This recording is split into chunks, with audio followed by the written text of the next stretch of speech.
Oi, gente. Eu me chamo Laís Souza Pantoja, sou graduanda do curso de Licenciatura em Língua Portuguesa pela Universidade Federal do Pará. Atualmente sou bolsista PIBIC de Iniciação Científica no Laboratório de Estudos Discursivos e Avançados do Pará, o LEDAP. E juntamente com o meu professor Welton Lavareda, nós criamos e escrevemos esse artigo que será discorrido aqui nesse vídeo e futuramente será acreditado como meu TCC. Artigo esse que é intitulado O Processo de Resistência aos Efeitos da Lusitanização no Ensino Básico por uma Educação Antirracista. Bem, esse artigo ele surge a partir de uma inquietação a qual a língua portuguesa como única e legitimada, essa nossa que aprendemos e falamos dentro das escolas brasileiras, mas não pensamos quais línguas foram silenciadas e apagadas ao longo da história para que essa língua portuguesa ocupasse esse espaço de centralidade, esse pódio de primeiro lugar. Dentro do artigo, o Mugani, um dos referenciais teóricos, vai falar sobre o conceito de necrolinguística, que é justamente essa morte e esse apagamento das línguas. Apagamento esses que não tem só a ver com o falar e nem com a gramática da língua, mas com todo o saber, as memórias, a ancestralidade que essa língua carrega e desses povos que os falam. A gente chama isso de cosmologias linguísticas e uma cosmovisão, que é justamente o olhar que esse ser humano tem perante ao mundo. Posteriormente, eu abordo o conceito de lusitanização, conceito esse que é eurocêntrico, colonizador, que dita e impõe uma língua oficial, que é a língua portuguesa, em detrimento de outras línguas já existentes no país. A partir disso, a gente tem uma questão-problema dentro do artigo, que é como esses discursos presentes nas políticas educacionais brasileiras produzem resistência aos efeitos da lusitanização no ensino básico. Como objetivo geral, a gente vai analisar esse processo, mas potencializado pela Lei 11.645 de 2008, que diz a respeito da obrigatoriedade do ensino da história da cultura indígena e afro-brasileira dentro das escolas de ensino fundamental e médio. E nos objetivos específicos, eu mapeio algumas políticas linguísticas para identificar esses discursos presentes nos documentos oficiais e dispositivos legais que produzem esse mecanismo de lusitanização e esse movimento de resistência a essa lusitanização. Como hipóteses, a educação brasileira ainda reproduz práticas monolíngues e coloniais, as políticas de diversidade produzem movimentos de resistência, a maior consolidação das políticas linguísticas indígenas do que afro-brasileiras, e a língua atua como uma tecnologia de poder. Por consequente, o embasamento teórico do meu artigo ele é baseado no Michel Foucault, numa visão Foucaultiana, Severo e Marconi, que vão falar muito sobre lusitanização, e o meu professor e orientador, o Welton Lavareda.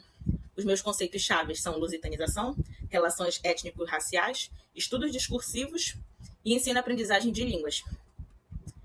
A minha metodologia, ela tem uma natureza de pesquisa básica, uma abordagem qualitativa, com objetivos explicativos. O meu procedimento ele é bibliográfico, documental, com uma análise discursiva de vertente Foucaultiana. E no meu corpus, a gente aborda leis, decretos, documentos educacionais, BNCC, LDB e o PNE. Posteriormente, é abordado dentro desse artigo um método arqueogenealógico, que é o do Foucault. A gente vai abordar a arqueologia e a genealogia. Basicamente, a arqueologia permitiu compreender como os discursos sobre a língua, educação e diversidade foram historicamente construídos nos documentos analisados, e na genealogia é a possibilidade de investigar essa relação entre o saber e o poder presente nesses discursos, mostrando como determinadas políticas linguísticas legitimam algumas línguas enquanto silenciam outras. Aqui, o Foucault cita uma parte desses dois conceitos, que é a arqueologia e a genealogia. E agora a gente entra numa parte que serão analisados os dispositivos legais. Eu crio esse quadro de movências históricas, o quais há dispositivos legais, dentre eles PLs, decretos, desde o período de 1968 até 2025.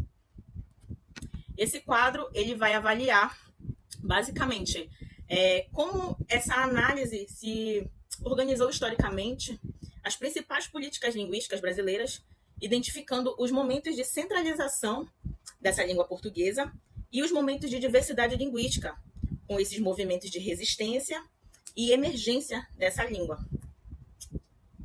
Como resultado, o primeiro é que a lusitanização continua presente dentro das políticas educacionais linguísticas. Infelizmente, ainda há padrões que a gente se repete dentro da educação brasileira e dentro das escolas, dentro dos livros didáticos. Há um certo retrocesso quando a gente evidencia esses padrões, mas, ao mesmo tempo, a gente consegue encontrar dentro do quadro de movências resistência a esses efeitos lusitanos. Ao mesmo tempo, observamos que as políticas linguísticas indígenas apresentam maior consolidação institucional, enquanto as línguas afro-brasileiras ainda permanecem um pouco irreconhecidas. Mas há, sim, uma forma de resistência. É uma briga entre os processos de hegemonia, uma língua monolíngue, e as variações linguísticas e movimentos de resistência a esse conceito lusitano. Como conclusão, concluímos que a lusitanização ainda opera, sim, como uma tecnologia histórica de poder, produzindo efeitos de homogeneização linguística e silenciamento cultural. Entretanto, a pesquisa demonstra que as políticas educacionais voltadas à diversidade constituem caminhos para uma educação antirracista, comprometida com o reconhecimento de pluralidade linguística e cultural brasileira. Essas são minhas referências. Aqui eu coloco uma passagem do Foucault, que é: o discurso não é simplesmente aquilo que traduz as lutas ou os sistemas de dominação, mas aquilo que por ele e pelo que, por que e pelo que se luta. Michel Foucault. Obrigada.